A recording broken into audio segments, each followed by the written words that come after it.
Time is a social institution and not a physical reality.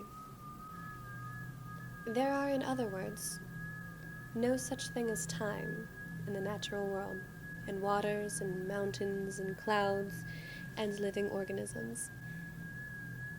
There is such a thing as rhythm.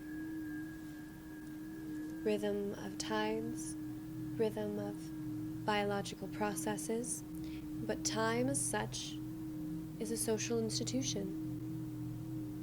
In the same way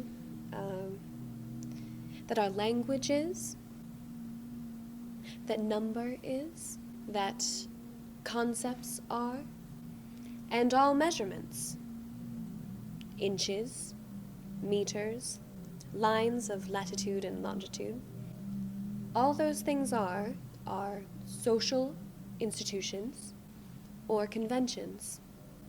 The word convention, from the Latin convenire, to come together, to agree about something, to hold a convention, and thus, of course, in its deteriorated sense, when we say something, it's purely conventional.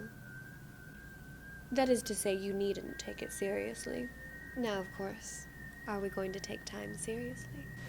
That is the big question, and it depends what you mean. If you don't understand that time is convention, of course you take it seriously.